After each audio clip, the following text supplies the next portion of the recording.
So in case you've somehow missed it, there has been a bit of sass involved with Shadow of the Erdtree. Basically, it's gotten mass downvoted to the point where now it's sitting at mixed. Only 66% of the reviews on Steam are positive.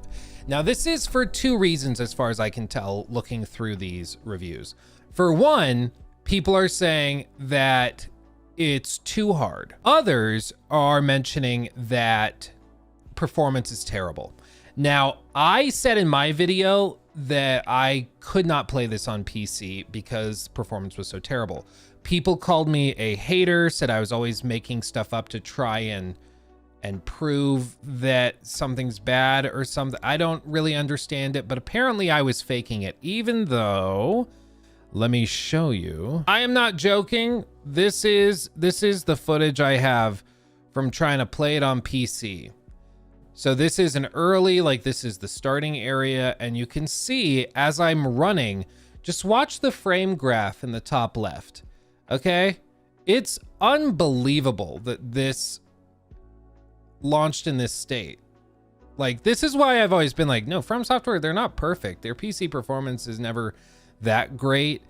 And for whatever reason, it seems that the DLC specifically struggles with, yeah, this is running in real time. I'm not dropping frames. What you're seeing is the recording recorded on a separate PC, and it runs like that. It's wild. So like, you know, I actually try combat, you know, there's a spider in here, and I'm gonna try swinging at the spider and watch what happens with the frames as we're moving through. Like, look at that. It's crazy.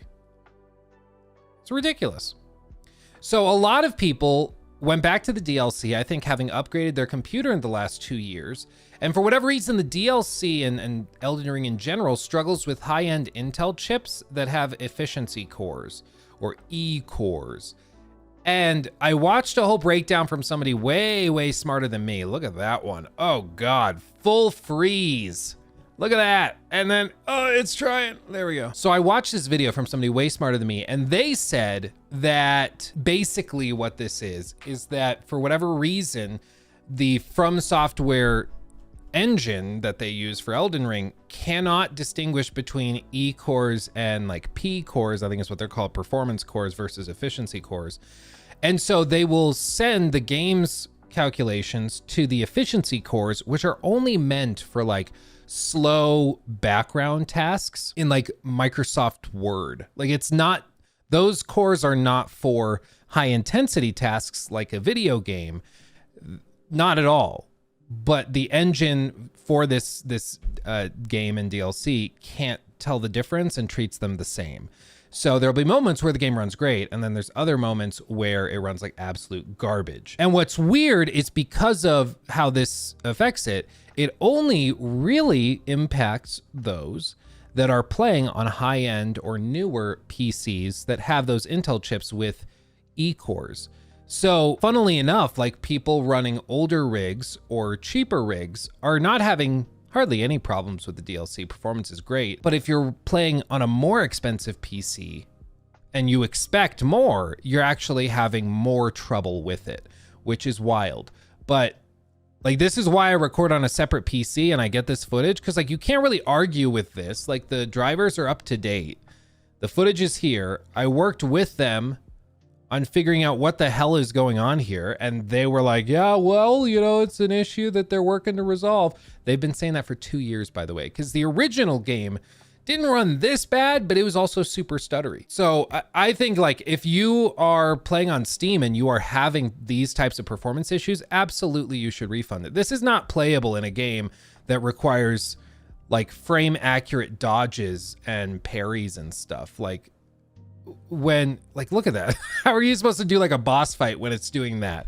I would not consider this to be playable, which is why, you know, they sent me the review code and I was like, thank you, I'm so excited. And I booted it up to try and do this. And like, this is what I was faced with. So thankfully they sent a PlayStation code a day or two later to work through. But it's just ridiculous that this is the what you can get if you are running on a super high-end PC, well above the recommended specs, beyond like even the max specs, and you get this level of performance on a $40 DLC. It's wild. It's wild. So if these people are downvoting the DLC for those performance issues because they're experiencing this level of difficulty with it, that I think is fair. There are others, though, that are downvoting the game because they say that it is too difficult. And that I find to be a little more hilarious. And I've seen kind of two flavors of this. There are some that are going through this DLC, making it unnecessarily difficult on themselves.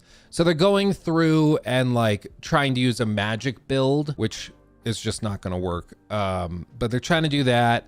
And at the same time, they're not using any summons of any kind. Not even just like, I'm not saying you have to use mimic tiers or anything. Like you can use just the 3 rabid dogs, whatever you want, but just something to pull aggro. They're not using any of that, so they're gonna have a bad time. I do think a lot of these bosses were designed around using something to pull aggro for certain types of builds. If you're using magic, you need to use summons to pull aggro away from you because it has longer casting times, and that's just how it is. I'm sure there's videos of people who are stupid good at the game and can do it without that. But it seems like for most builds that use magic, you need something to pull aggro away from you. But if you don't want to use any of the mimics, or not mimics, any of the summons, you're kind of shooting yourself in the foot a little bit. So then I don't feel bad if you're struggling with the game, if it's difficult, because it's like, yeah, you kind of did that to yourself. Beyond that, it is difficult, it is tough, but that's what From Software DLCs are. And I think, you know, somebody I saw on X was like, well, you know, I think the reason that there's been such a reaction to the difficulties because there's so many new players that are playing this DLC who have never played a From Software DLC before. And I think that that's accurate. I think Elden Ring was so big that a ton of people who had never played a From Software game before played it, and they saw what the game was like, and they might have been able to go through with a Sword of Night and Flame or Rivers of Blood and the Mimic tier, and they had a, you know, it's a challenging game, but it was not crushing. Now with the DLC, they're experiencing what crushing is like. And it's rough. So all the bosses, and I'm not certain I've done all of the side bosses, but all the main bosses are pretty well done. I don't remember any time I was like, that was BS. You know, there's no real BS once you get used to it. Mesmer, that boy, his fight, if you're close to the edge of the arena, the camera clips into the floor a lot, which sucks. But once you move away from the edge of the arena, which you probably shouldn't be by anyways, then you're fine. But as for the DLC, I mean, I think it should be called Elden Ring Shadow of the Erdtree iframes. Like that to me is what it should be called. Because you're right, there are a ton of big AoE attacks, like Samuel says in Twitch chat. I was watching a couple of the bosses yesterday, and it does seem like the bosses have a lot of special AoE attacks and overhead attacks that are hard to follow with the lock-on. Yeah, the AoEs specifically, a lot of the later bosses have huge AoEs, and for those, it's easy to deal with once you understand, oh, if I roll into it, I can use the iframes, which are just like invincibility frames, where while you're rolling, you just can't take damage. So if you roll into that AoE, you can often just bypass it, and then it gets way, way easier. If you're trying to outrun the AoE, you're gonna have a bad time. So with a lot of this, like, you could just whittle it down. It's like, well, it's a skill issue, but it's also, for a lot of people, it seems to be a build issue.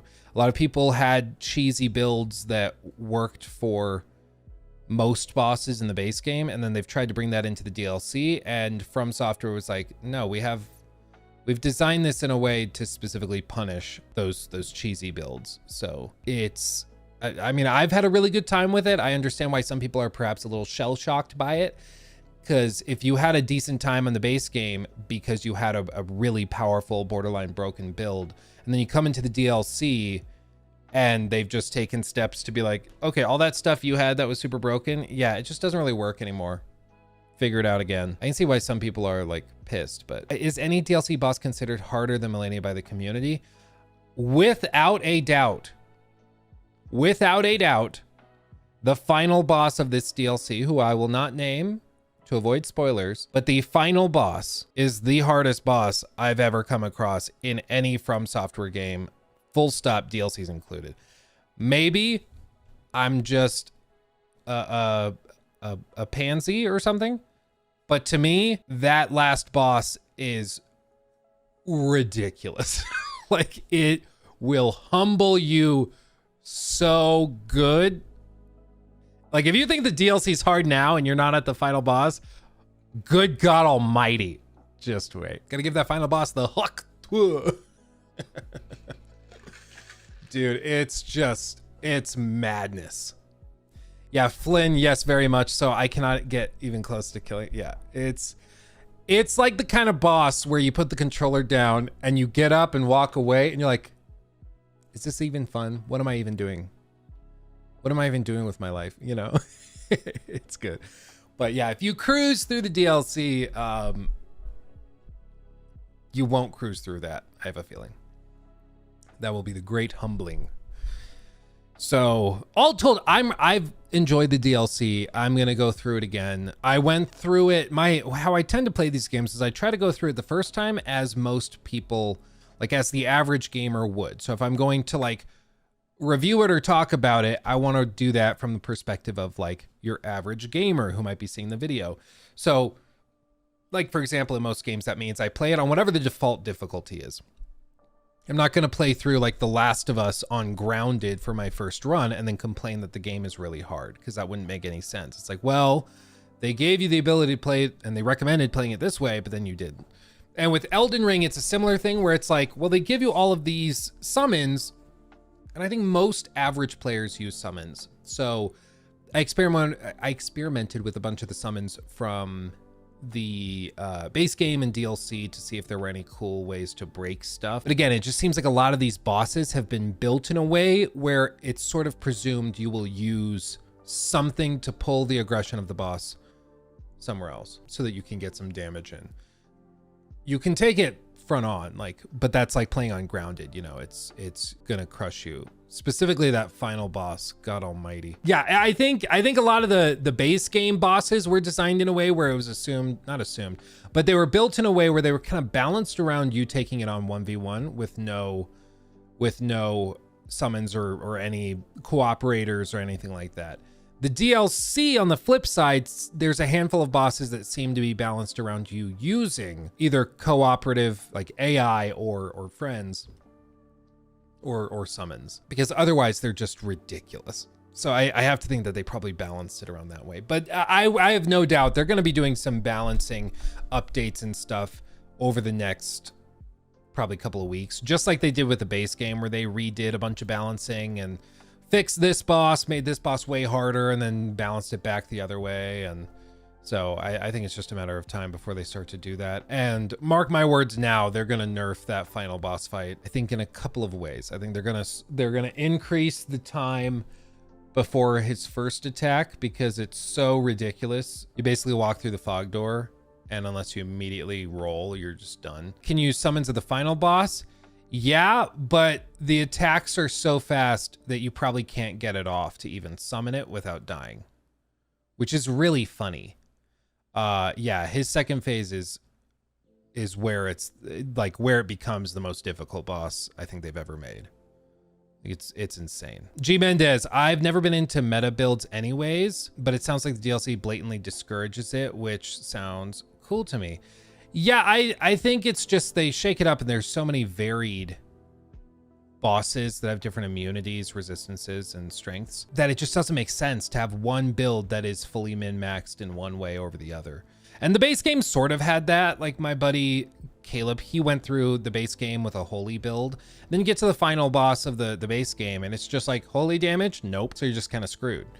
And that's always going to be a thing. Even like we did a D&D session last night. But at one point I had the party fight what's called a Rakshasa. And Rakshasas are interesting, but they hard counter magic users. So limited magic immunity. The Rakshasa can't be affected or detected by spells of 6th level or lower unless it wishes to be. And it has advantage on saving throws against all other spells and magical effects. So just straight up, if your party has a lot of spellcasters, sucks to suck, man. Like this thing just hard counters it. Now, if you're a melee class or character, this guy's not that hard to deal with. Like you just get in there, you slap, slap, slappity slap, and you do what you gotta do. But if you are min-maxed and you are exclusively a spellcaster and you only use magic, this is gonna suck because you basically won't be able to do anything. And Elden Ring in the base game and in the DLC has that. The base game, it was a little less varied, so you could get through most of the game, if not all the game, with a meta build, and it was fine. Like Rivers of Blood, yeah, you can get through the whole game just fine. Some bosses might not stack up bleed, but you deal enough damage, it doesn't really matter. But in the DLC, there's a lot of varied enemies and bosses where one might just be totally immune to bleed. The next is totally immune to like anything stagger related. It just has such high poise, it doesn't matter. You can't ever stun it. I can understand why people are frustrated by it, but it's a little funny to me to see how like so many people just all of a sudden realizing, wait, this is like ridiculously difficult. It's like, yep. That's what their DLCs are. The assumption is if you got through the base game, you kind of earn the right to try the DLC. And they're like, okay, yeah, give it a shot. But this is where, you know, the boys become men, as it were. You gotta earn that place. Can you respec? Yeah, you can respec with larval tears and do that. With the DLC, I would love to know the stats. I would guess probably the majority of people respec at least once as they run through the DLC. That would be my suggestion. Andrew, I've had to switch weapons more than in any FromSoft game and I love it. Yeah, I kind of appreciate it. Like Sekiro, they were like, okay, well, we're going to remove all of that by giving you one weapon that you work through the whole game with. So you just don't think about that. It's purely about the skill with that weapon. Everybody's on the same level playing field. With Elden Ring, in the base game, you could get through with one build most of the bosses, if not all of them. And then with the DLC, they're like, no, these bosses are so varied, you're gonna have to like basically create a meta build per major capstone boss. Like for Mesmer, I totally redid my whole build because I had a weapon that was dealing a little bit of fire damage. Not recommended because he's just like, nope. So I respec for Mesmer to get through that fight. And then for like another fight after that I won't spoil, there's another respec I had to do because I was really slow and there were so many attacks coming in at me from 2 or 3 directions that I just had to respec into something faster. So that's where I can appreciate it. Are the larval tiers still limited? Yes. As far as I know, I don't think you can buy them, but there are some more. What was my new build for Mesmer?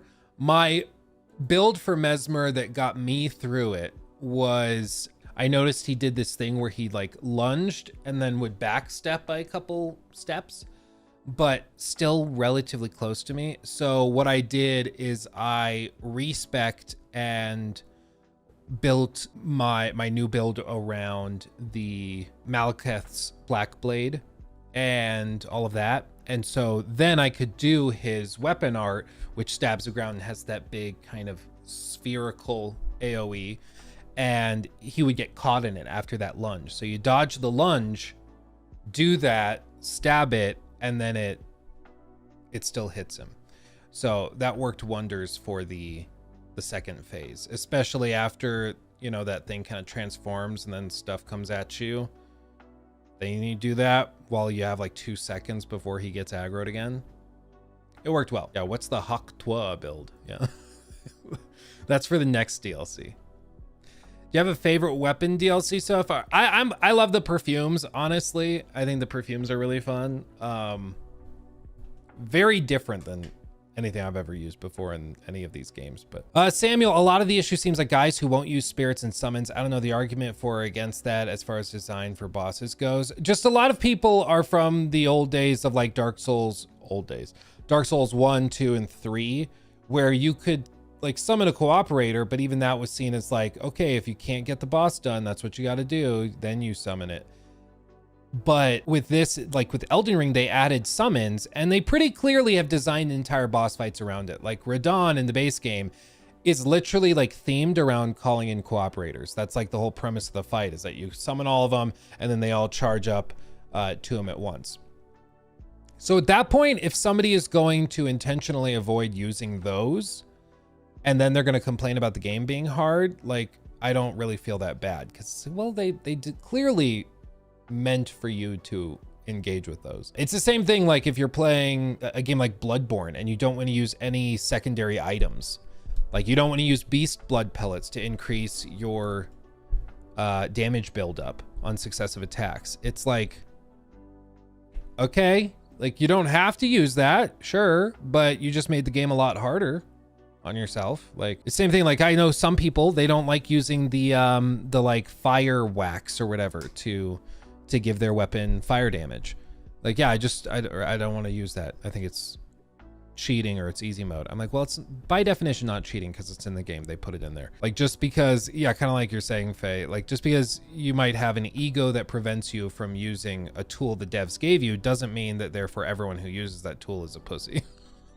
You know, like you're allowed to use the tools the devs give you. If you don't want to, more power to you. If you can get through this DLC, no summons, no secondary items, no respecking, like mad props, dude. I will call you the get good king, because you will be. But if you're then gonna go after people that did respec, did use summons, did use secondary items, whatever, like get a life. You know, like get a life. Like if you're using cheats and you're like, yeah, so the game was just kind of hard, so I went in and I used a cheat that reduces the boss's health to 10% of its natural total. It's like, okay, now we can tease you for, like, that's fair. But when you're using tools the devs gave you in the game, and there is no easy toggle, like it's just different tools that they give you. If you're using those tools, like, no, you're just as valid for getting through it as anybody else. Like, I don't think you should feel bad. Yeah, Taylor, yeah, cheating, aka figuring out the strengths and weaknesses of a boss, then using specific items to counter them. Such an unhinged take. It's like in these games, the bosses are so crazy good at cheesing the player. Like they have ridiculous amounts of health, crazy high damage. Like they're very, very powerful. So I don't have any problem cheesing the bosses. Like if you find a cool way to beat the boss in a fast way, good for you, man. Like I saw some of those builds from the base game where people are like one-shotting major bosses, or they're able to just do one attack. Usually it's magic build stuff, but they do one attack that just drains the health bar instantly. Like if you figure that out, good on ya. But I bet there's going to be another boss where that doesn't work, right? It's all just min-maxing. I summon other players to help me beat bosses when I am struggling. Works every time. Yeah, and I think that's like the devs gave you those tools to use. Like you don't have to use the tools if you don't want to, but I don't think you can complain if other people are using the tools. I think that's my broader point. Yeah, they literally made a new upgrade section for your summons and people think you aren't supposed to use them. Like what? Yeah, Drave, it's just the anti-summon thing is weird, because I even saw an interview with Hidetaka Miyazaki. I almost said Miyamoto. With Hidetaka Miyazaki, where he was asked about summons, and he said, well, we thought it was a really cool way to add some dynamics to the fights, because, you know, now it's not just you versus the boss. It could be you and then three little, you know, wolves chasing after the boss, or you and an exact carbon copy of you. It could be you and this and that. And there's cool ways that you can use it where, like, you could have one weapon equipped, do the mimic tier summon, and then you swap weapons after it's been summoned. So now you have two different weapons that maybe have different AoE effects that are going on at the same time. There's all sorts of cool ways you can build on it. But a lot of the like get good purist community has decided that that's not permitted. And it's like, okay, cool. But I don't think you should be going after, you know, Joe Schmo who just got off his shift, you know, working a 12-hour day. He comes home, wants to play Elden Ring's DLC, and then he used a summon, and therefore you're going to tease him for that. Like, dry up, dude. What's more difficult, base game or the DLC? 2/3 the way through the DLC, I would have said the base game. Last third of the DLC, it's probably some of the most difficult stuff that From Software's ever done. Obviously, there's been times when From Software bosses have gotten too hard, even according to From Software, where, like, for Melania, they did that update where they screwed it up, and they made it, because she has an attack where whenever she like lands it and deals damage, she heals for what she deals. It's a cool concept. Like, okay, so don't get hit by that specific attack, right? But they screwed it up in a patch and an update that made it so whenever she made an attack, whether it connected or not, she would heal. So you do like the fight, you get half of her health bar down, and then she'd do this big flurry and it would just fill all the way back up. And it was like, oh, that feels bad, man. Oh.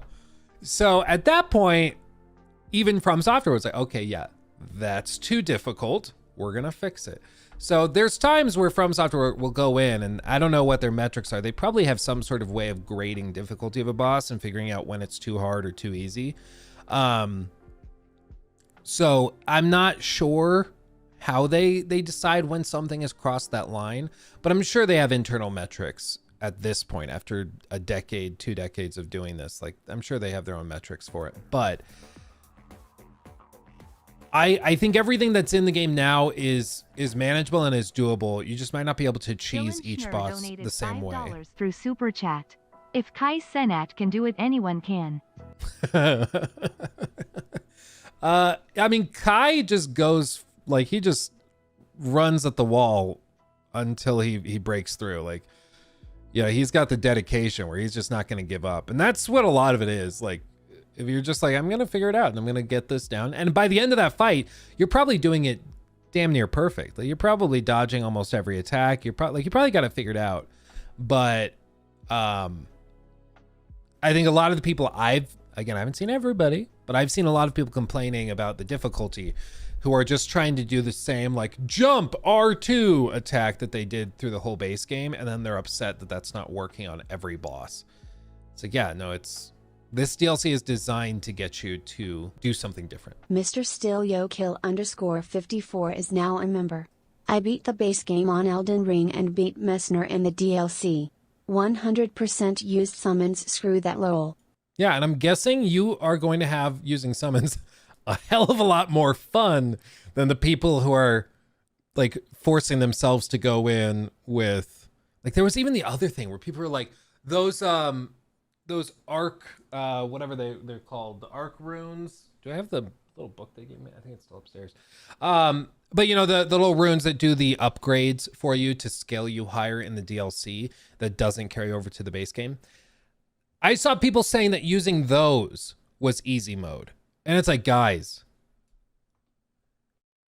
if you don't use those, you're going to be dealing like 300 damage to a boss that's been balanced around you dealing 1800 per hit. Like, you're screwed. You're screwed. But like, whenever anybody puts an artificial handicap on themselves, I don't feel that that bad. Again, it's like, you did it to yourself. He took my thing.